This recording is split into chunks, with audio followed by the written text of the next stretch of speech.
আমাদেরকে আল্লাহ রাব্বুল আলামিন তার রহমত থেকে নিরাশ হতে বারণ করছেন।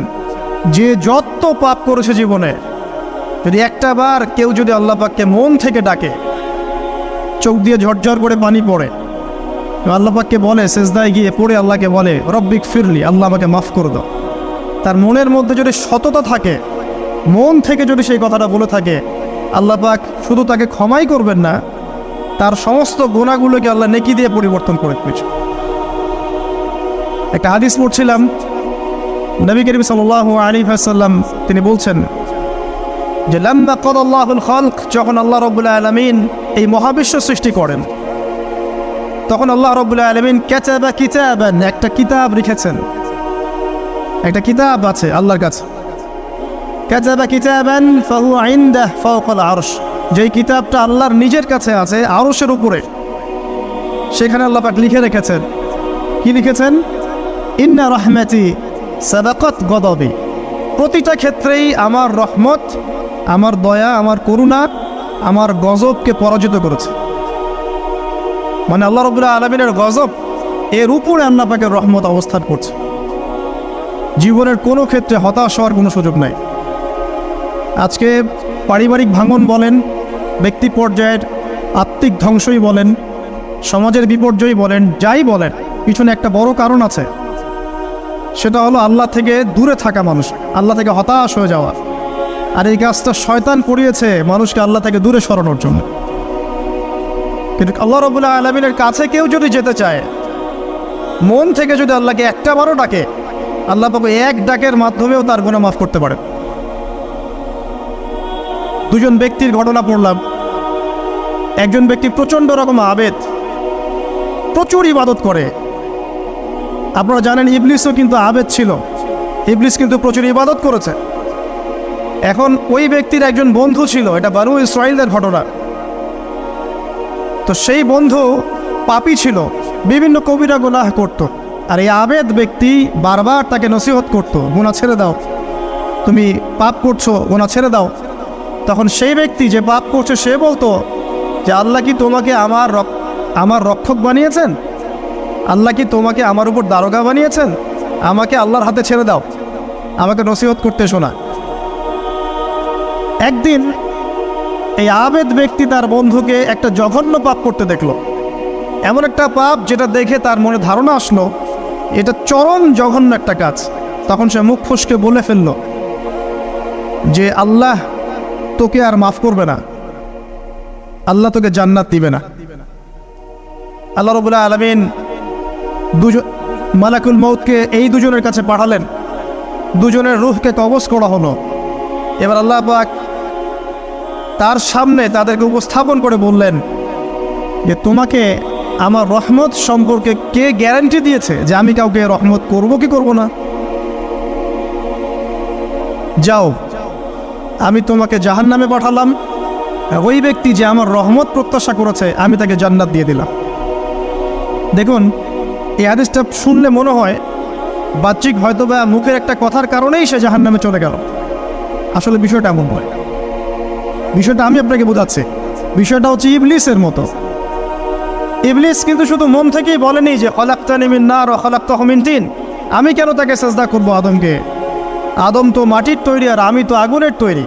এটা ইবলিসের শুধু মৌখিক স্টেটমেন্ট ছিল না, কারণ কি ছিল? আবা ওয়াস্তাকবারা, সে উদ্ধত হয়েছিল, অহংকার প্রদর্শন করেছিল। ভিতর থেকে ইন্টারনালি সে অহংকারী ছিল, সে আন্ডার এস্টিমেট করে কথাটা বলেছে, শুধু মৌখিকভাবে বলে নাই। কিন্তু ঠিক এই ব্যক্তির ঘটনা এমনই, সে মন থেকে অহংকারী হয়ে উঠেছিল, যদিও বা সে আবেদ ছিল। এখানে আমরা যারা প্র্যাকটিসিং মুসলিম হওয়ার চেষ্টা করছি, আমাদের জন্য এখানে নিদর্শন আছে। অচত নামাজ পড়েই ভেবে বসবেন না যে অনেক কিছু করে ফেলছে, এক চিল্লা দিয়ে মনে করে ফেলবেন না যে দিনের জন্য অনেক কিছু করে ফেলছে। একটা হজ করেছেন, ওমরা করেছেন, সিয়াম রেখেছেন, দিনের জন্য দান সৎকার করেছেন, একটা মাদ্রাসা মসজিদ করেছেন, ভেবে বসবেন না আপনি সব অনেক কিছু করে ফেলেছেন এবং অন্যরা সব ককরোচ তেলা পোকা, ওরা জাহান্নামে যাবে, এমনটা মনে করবেন। জানি না আমরা যে কার আমলের কতটুকু আল্লাহর কাছে কবুল হচ্ছে। তো এখানে এই ব্যক্তির সমস্যা ছিল এই, সে নিজের আমলটাকে অনেক ভারী মনে করছিল এবং সে স্টেটমেন্ট দিয়ে ফেললো যে তোকে আল্লাহ পাক মাফ করবে না। এই একটা কথা মন থেকে বলার কারণে তার ইহকাল পরকাল দুটা বরবাদ হয়ে গেল, সে জাহান্নামে চলে গেল। ঠিক আরেক ব্যক্তির ঘটনা আছে এমন, এগুলো সবগুলো রেফারেন্স আছে। এক ব্যক্তি প্রচুর ইবাদত করত, আল্লাহ পাক তার ইবাদত করার জন্যে পাহাড়ের চূড়ায় একটা সুন্দর ব্যবস্থাও করে দিয়েছিলেন। সেখানে ডালিম গাছ হতো, ঝর্ণা আসতো, খাবারের কোনো অভাব নাই। হাদিসে এসেছে 500 বছর সে ইবাদত করেছে। কত বছর? কিয়ামতের মাঠে এই ব্যক্তির অবস্থা এমন হবে, তাকে জান্নাতে প্রবেশ করানোর জন্য নিয়ে যেতে বলা হবে যাও আমার রহমতে জান্নাতে চলে যাও। আল্লাহ পাক তাকে এই কথাটা বলবেন, কিন্তু এই ব্যক্তি বলবে আমার আমলের কারণে আল্লাহ পাক বলবেন আমার রহমতে জান্নাতে চলে যাও। ব্যক্তি বলবে আমার আমলের কারণে। আল্লাহ রাব্বুল আলামিন তখন তাকে দেওয়া সমস্ত নেয়ামতগুলোকে এক পাল্লায় করবেন, আর তার সমস্ত আমলকে আরেক পাল্লায় করবেন। তারপর দেখা যাবে আল্লাহর সমস্ত নেয়ামত তার একটা চোখের সমান হয় নাই। কথা কি বুঝতে পারছেন? একটা চোখের যে নেয়ামত আল্লাহ পাকের, সমস্ত আমল ও 500 বছরের ইবাদত এতটুকু হয়নি। তারপর তাকে বলা হবে ওকে জাহান্নামে নিয়ে যাও। এবার জাহান্নামে যাওয়ার সময় সে বলবে আল্লাহ তোমার রহমতে আমাকে মাফ করে দাও। তখন আল্লাহ পাক তাকে আবার ডেকে নিয়ে আসবে, বলবেন যে তোমাকে যে আমি ইবাদত করার জায়গা করে দিয়েছিলাম, এটাকে তুমি নিজে করেছো না আমি করেছি? সে বলবে আপনি করেছেন। তোমাকে যে আমি সৃষ্টি করেছিলাম তখন কি তুমি কোনো আমল করেছিলে? বলবে না। তাহলে তোমাকে যে সৃষ্টি করেছি আমি, এটা কি তোমার আমলের কারণে? না। তোমাকে সারা দুনিয়াতে এত নিয়ামত দিয়েছি, এটা কি তোমার আমলের কারণে? সে বলবে না। তখন তাকে জান্নাতে প্রবেশ করানো হবে। কিয়ামতের মাঠে এমন অনেক ঘটনা ঘটবে যেটা আমাদের চিন্তার বাইরে। আরেকজন ব্যক্তিকে ডেকে আনা হবে, যে ব্যক্তি একটা দুটা নয় বরং 100টা খুন করেছে। সে 99 জন মানুষকে হত্যা করার পর ফতোয়া খুঁজে বেড়াচ্ছিল যে আমার তওবা কবুল হবে কিনা। একজন আবেদের কাছে গিয়েছে। আবেদ আর আলেম কিন্তু এক জিনিস না। আবেদ মানে যে প্রচুর ইবাদত করে, তার জ্ঞান কম, সে শুধু জানে কিভাবে ইবাদত করতে হয়। আলেম হচ্ছে সে যে শরীয়তের গভীর জ্ঞান জানে, আবার ইবাদতও করে। আবার যারা জ্ঞান আছে আমল নাই, সেও কিন্তু প্রকৃত আলেম না। প্রচুর জ্ঞান আছে কিন্তু জ্ঞান অনুযায়ী আমল করে না, সেও কিন্তু প্রকৃত আলেম নন। এবার আসেন তো, এই আবেদের কাছে গিয়ে সে বলছে আমার কি ক্ষমা হবে? আমি 99টা খুন করেছি। সে বলল তোমার আবার ক্ষমা? তোমার ক্ষমা নাই। তখন এই ব্যক্তি এই আবেদকে হত্যা করে 100টা খুন পূর্ণ করলো, ওকেও সে মেরে ফেলছে। আমার ক্ষমাই হবে না তো তোর বেঁচে থাকার কি দরকার, তুইও মর। কি বুঝতে পারলেন? বর্তমান বিশ্বের উগ্র মাথার পলিটিশিয়ানদের মতো অবস্থা। আমার দেশের সমস্যা, তোর দেশ পারমাণবিক বোমের উড়াই দিব, মানে এরকম একটা অবস্থা। তো আল্লাহ রাব্বুল আলামিন এই ব্যক্তির মধ্যে একটা চেতনা তৈরি করলেন যে আমাকে তওবা করতে হবে। সে তখন সার্চ করতে লাগলো আরও কোনো আলেম আছে কিনা। এরপর অনেক দূরে একজন আলেমের সন্ধান পাওয়া গেল। সে সেখানে গেল, তাকে গিয়ে বলল আমার কি ক্ষমা হবে? সে আলেম তাকে বলল হ্যাঁ তোমারও ক্ষমা হতে পারে, যাও তুমি ইস্তেগফার করো এবং এই এলাকা থেকে অন্য এলাকায় চলে যাও। মানে যে এলাকায় তুমি অনেক দিন ছিলে, যেখানে তুমি অনেক পাপ কাজ করেছো, এখানে থাকার দরকার নাই। তওবা করে তুমি অন্য কোথাও চলে যাও, নতুন একটা জীবন শুরু করো। এখানে থাকলে হবে কি, তোমার স্মৃতিগুলো তোমাকে তাড়িয়ে বেড়াবে এবং মানুষ তোমাকে খারাপ নজরে দেখতেই থাকবে, তুমি তখন কষ্ট পাবে। এই জন্য তুমি চলে যাও। তো চলে যেতে যেতে সে রাস্তায় ইন্তেকাল করে। এবার তার রূহ নিবে কে? এই জন্য দুদল ফেরেশতা আসছেন, জান্নাতি এবং জাহান্নামী। তাদের মধ্যে বাক বিতর্ডা হচ্ছে কে রূহ নিয়ে যাবে। তো জাহান্নামের ফেরেশতারা বলছেন সে এতগুলো খুন করেছে, তার রূহটা আমরা নিব। আর জান্নাতি ফেরেশতারা বলছেন না, সে তওবা করতে এসেছিল, অতএব সে আল্লাহর অভিমুখী হয়েছে, তার রূহটা আমরা নিব। আল্লাহ পাক এখানে একটা কৌশল করলেন। আল্লাহ পাক ফেরেশতাদেরকে বললেন তোমরা রাস্তাটাকে পরিমাপ করে দেখো, যেদিকে যাচ্ছিল তার পরিমাপ বেশি নাকি যেখান থেকে এসেছে ওর পরিমাণ বেশি। আল্লাহ পাক জমিনকে আদেশ করলেন হে জমিন তুমি প্রশস্ত হয়ে যাও। এবার পরিমাপ করে দেখা গেল সে তওবার দিকে আসছিল এর পরিমাণটা বেশি। এই একটা কাজের ওসিলা আল্লাহ পাক তাকে মাফ করে দেবেন। মনে রাখবেন, এটা মৌখিক বিষয় ছিল না, সে মন থেকে ভিতর থেকে কিন্তু সে আল্লাহর প্রতি অনুগত হয়েছে। এই মনের বিষয়টা আল্লাহ ছাড়া কেউ জানে না। আপনি দেখতে পারেন সমাজে অনেকে দাড়ি টুপি পাগড়ি জুব্বা সব লাগিয়ে ঘুরছে, তো বিশ্বাস করেন তাদের মনটা এমনও হতে পারে যে জানোয়ারের চেয়েও কুৎসিত, তেমনও হতে পারে। আবার আপনি দেখবেন সমাজে এমন অনেক মানুষ ঘুরছে যারা হয়তো অনেক পাপে লিপ্ত মনে হচ্ছে, কিন্তু মনের মধ্যে সততা আছে। আর যার মনের মধ্যে সততা আছে, আল্লাহ পাক কোনো না কোনো দিন ইনশাআল্লাহ তাকে হেদায়েত দিবে। এটা আমরা আমাদের অভিজ্ঞতা থেকেও দেখেছি। এমন অনেক মানুষকে আমরা দেখেছি যে ড্রাগ অ্যাডিক্টেড ছিল, মিউজিক করেছে, হারাম সম্পর্কের মধ্যে ছিল, নামাজ ঠিক মতো পড়ে নাই, কিন্তু যখনই আল্লাহর কথা আলোচনা হতো দেখতাম সে খুবই শান্তভাবে মন থেকে কথা শুনছে। এই কথা শুনতে শুনতে শুনতে একদিন মাশাআল্লাহ এখন দেখবেন যে চিল্লা দিয়ে বেড়াচ্ছে বিভিন্ন মসজিদে। আল্লাহ হেদায়েত দিয়েছে, সব ছেড়ে দিয়েছে। এরকম মানুষের অভাব নাই কিন্তু সমাজে। তো এখানে আল্লাহ পাকের রহমত বা দয়ার একটা উজ্জ্বল দৃষ্টান্ত দেখতে পারবেন। ঠিক এরকম আরও একটা ঘটনা আছে বনু ইসরাইলের। এক ব্যক্তি এত পাপ করেছে যে শেষে মৃত্যুর সময় সে সন্তানদেরকে ডাকছে, ডেকে বলছে যে আমি যখন মারা যাব আমার লাশটাকে তোমরা কবর দিও না, যদি আল্লাহ পাক আমাকে ধরতে পারেন তাহলে খবর আছে আমার। আর কি করতে হবে? সে বলছে যে আমার দেহটাকে তোমরা পুড়িয়ে ফেলবে, এবং পুড়িয়ে ফেলার পরে ছাইগুলোকে একত্রিত করবা, করে অর্ধেক ছাই সমুদ্রে ভাসিয়ে দিবা, অর্ধেক ছাই বাতাসে উড়িয়ে দিবা। সন্তানরা তাই করলো। মৃত্যুর পর আল্লাহ পাক এই সমুদ্র এবং জমিনকে বাতাসকে আদেশ করলেন যে তোমরা ছাই জড়ো করে দাও। আর মানুষ আর জিন আল্লাহর কথা না শুনলেও এই প্রকৃতি আল্লাহ পাকের কথা শোনে। বিজ্ঞান বলে প্রকৃতি থেকে সব হচ্ছে। কি প্রকৃতি? প্রকৃতি কি, কাকে বলে? মানুষকে আল্লাহর ইবাদতকে বাদ দিয়ে প্রকৃতি পূজায় নিয়ে গেছে। এই পুরো প্রকৃতি আর মহাবিশ্ব এক আল্লাহর ইবাদত করে। কে সৃষ্টি করলো প্রকৃতি? প্রাকৃতিকভাবে হয়েছে সব কিছু বলে, আল্লাহ থেকে হয়েছে বলা যাবে না। বললে আপনি মৌলবাদী হয়ে যাবেন।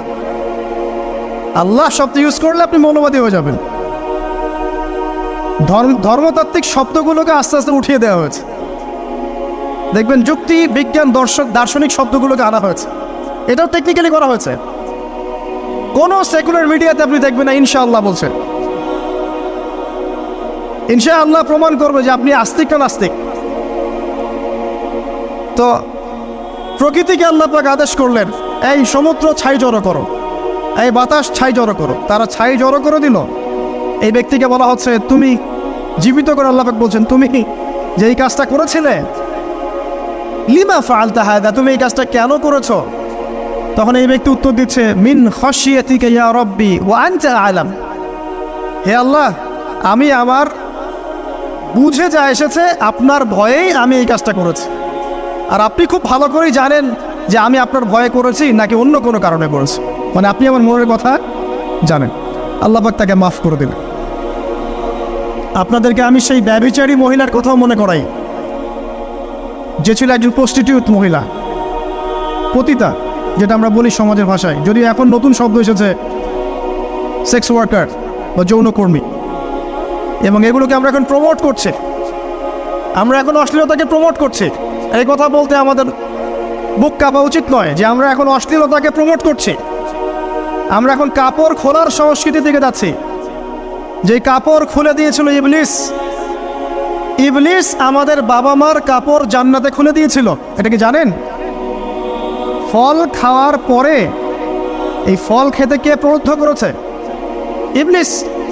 গাছের কাছে গিয়ে ফল ভক্ষণ করার পর সর্বপ্রথম আমাদের পিতামাতার গা থেকে কাপড় খুলে পড়ে গেছে। তা আমাদের পিতামাতাকে মহাবিশ্বে নগ্ন করে দিয়েছে ইবলিস, আর তার অনুসারীরা এই জমিনে আদম সন্তানদেরকে নগ্ন করছে এখন।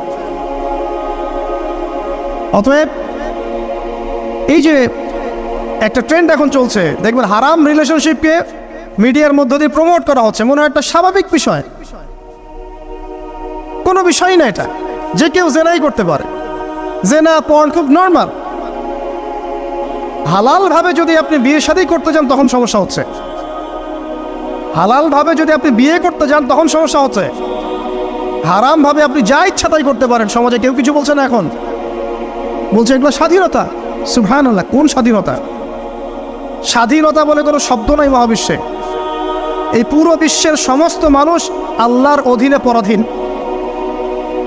এই বিশ্বে যত মানুষ বসবাস করছে এখন, এটা কেউই স্বাধীন নয়, না কেউ স্বাধীন ছিল, না আছে, না থাকবে। সবাই আল্লাহ পাকের দাসত্বের অধীনে পরাধীন। স্বাধীন সেই এই পৃথিবীতে যে ব্যক্তি শয়তানের তাবেদারি করে ও নফসের তাবেদারি করে, ও তো স্বাধীন, যা ইচ্ছা তাই করতে পারে। এই যে অশ্লীলতার প্রমোটিংটা চলছে, এটাকে পারিবারিকভাবে বন্ধ করতে হবে। আল্লাহ পাক আমাদেরকে বোঝার তৌফিক দান করুন। এগুলো যত বাড়বে সমাজে মহামারী আসবে, দেখে নিয়ে মহামারী আসবে, দুর্ভিক্ষ আসবে, সমাজে এমন সব রোগ ব্যাধির জন্ম হবে যেগুলো নামও শোনে নাই মানুষ কখন, এবং সামনে ভূমিধস অপেক্ষা করছে, এগুলো আসবে। যাই হোক, ওই মহিলা, যে ব্যক্তি একজন যৌনকর্মী ছিল, বা যেটা আমরা বলি ব্যভিচারিণী মহিলা ছিল, একটা কুকুরকে দেখেছে সে পানি পান করার জন্য তৃষ্ণার্ত, সে এটাতে মায়া করে, দয়া করে তার মোজাটাকে নামিয়ে এই কূপ থেকে পানি উঠিয়ে কুকুরকে পান করিয়েছে। এই একটা কাজের বদৌলতে আল্লাহ রাব্বুল আলামিন এই ব্যভিচারী মহিলাকে মাফ করে জান্নাত দিয়ে দিয়েছে।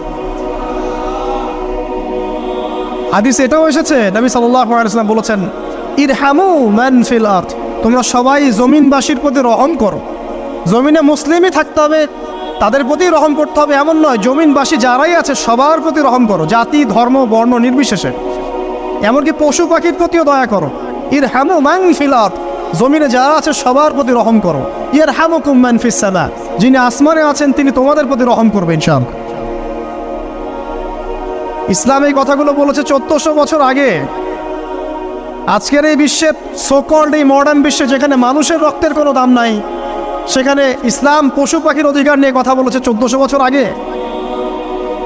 কাদেরকে কি শেখাতে আসেন? কোরআন এবং সুন্নাহর বাইরে অভ্রান্ত সত্যের কোনো উৎস আছে? এখানে যা আছে তাই চূড়ান্ত। মানতে চাইলে মানেন, না মানতে চাইলে জাহান্নামে যান, কেউ তো বাধ্য করছে না। লাকুম দীনুকুম ওয়ালিয়া দিন। আল্লাহ পাকের রহমত দেখেন। আরেকটা ঘটনা আছে এমন, একটা বিড়ালকে বেঁধে রেখেছিল এক মহিলা, খাবার দেয় নাই, কষ্ট দিয়েছে। একটা বিড়ালকে খাবার না দিয়ে কষ্ট দেওয়ার কারণে এই মহিলাকে আল্লাহ পাক জাহান্নামে পাঠিয়েছে। এরকম কত ঘটনা আছে। এই ঘটনাগুলো হাদিসের পাতায় বর্ণিত আছে। কোরআনে কি বলছে দেখুন। কোরআনের আমি কয়েকটা পয়েন্ট আপনাদেরকে খালি বলছি, এটা নিয়ে আমি সকালে ভাবছিলাম। আল্লাহ পাক আদম আলাইহিস সালামকে সৃষ্টি করেছেন আমরা সবাই জানি, কিন্তু আল্লাহ পাক সূরা সদের মধ্যে বলছেন ইবলিসকে, হে ইবলিস, তোমাকে কিসে বারণ করলো আদমকে সিজদা করতে, যে আদমকে আমি নিজের হাত দিয়ে সৃষ্টি করেছি। আল্লাহ রাব্বুল আলামিন যে আমাদেরকে এত যত্ন করে ভালোবেসে সৃষ্টি করেছেন, এটা কি আল্লাহ পাকের দয়ার নিদর্শন নয়? মহাবিশ্বের অন্য কোনো মাখলুক সৃষ্টির ব্যাপারে আল্লাহ পাক বলেন নাই খলাকতু বিয়াদাই, আমি নিজ হাতে তাকে সৃষ্টি করেছি। শুধু সৃষ্টি নয়, সৃষ্টি করার পর আল্লাহ পাক তাকে সমস্ত নাম শিক্ষা দিয়েছেন। এই যে জ্ঞান শিক্ষা দেওয়া, জ্ঞান, এটা আল্লাহ পাকের সবচেয়ে বড় নিদর্শনগুলোর মধ্যে অন্যতম।